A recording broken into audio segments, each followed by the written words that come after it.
اتنا خوفناک منظر، اتنا بھیانک منظر ہوگا، اتنی ہوش ربو گھڑی ہوگی، اتنے بگڑے ہوئے حالات ہوں گے۔ ماں باپ اولاد کو اپنا بنانے کے لیے تیار نہیں، اولاد ماں باپ کو اپنے نہیں بناتے، بیوی خامند کو نہیں پہچانتی، خامند بیوی کو نہیں پہچانتا، اور حالت اپنی اپنی میں اس طریقے سے پھنسے ہوئے ہیں، چاروں طرف سے روگردان ہے، کوئی گھٹنے تک پسینوں میں ڈوبا ہوا، کوئی ناف تک غرق ہوگا، کوئی سینے تک غرق ہوگا، کوئی خود اپنے ہی پسینے میں غوطے کھا رہا ہوگا۔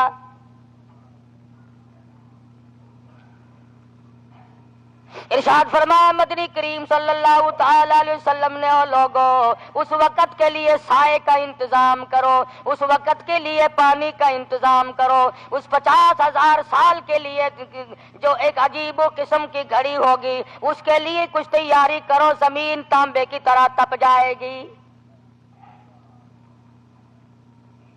خداوند کریم کا غضب ہوگا، اللہ پاک جلال میں ہوں گے، میرے تیرے گناہوں کے دفتر سامنے رکھے ہوں گے، عمل بگڑے ہوئے اچھے سنورے ہوئے سامنے آ جائیں گے۔ ہر آدمی اپنی اپنی کی کرتوت کے مقابلے میں اپنے آپ کو اتنا شرمندہ سمجھے گا۔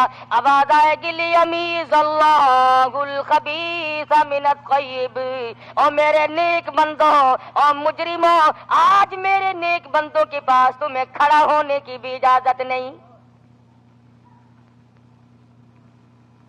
کیا بنے گا اس وقت؟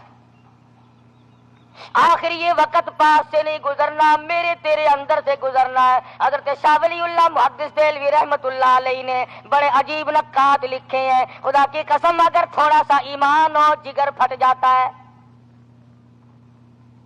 حضرت شاہ صاحب نے لکھا ہے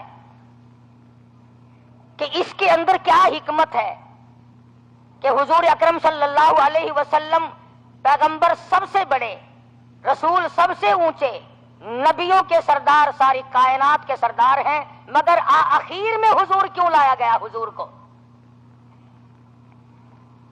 بیچ میں لاتے، ابتداءً حضور کو تشریف لانا چاہیے تھا سب سے پہلے، مگر اخیر میں کیوں اللہ پاک لائے؟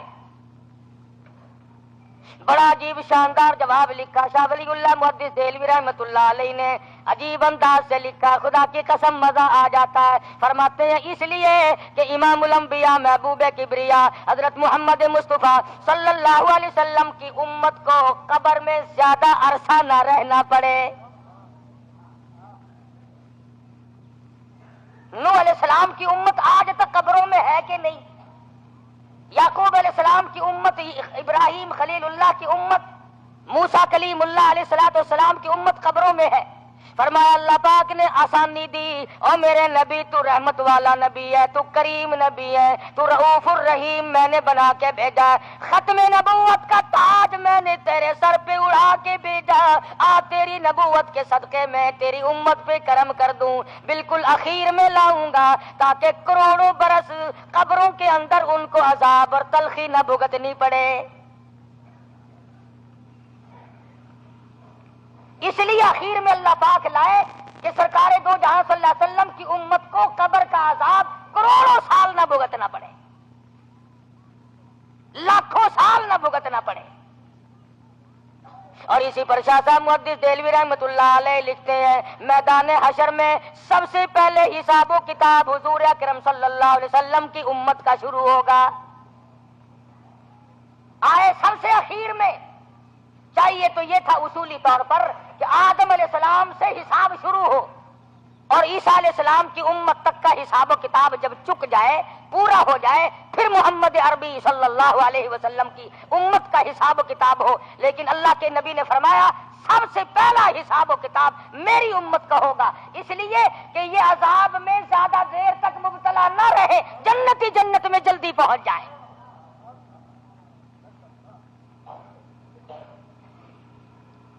اب اللہ میاں نے تو تجھ پر بڑی کریمی فرمائی کہ آخر میں لائے اور سب سے پہلے جنت کا داخلہ۔ اب تو خود ہی اگر نہ مانے اور خود ہی کچھ نہ کرے تو کسی کا کیا قصور ہے؟ اسی کو کہتا ہے یہ گلی ہے کس رقیب کی، یہ گلی ہے کس رقیب کی، اور کیا تانے اقربا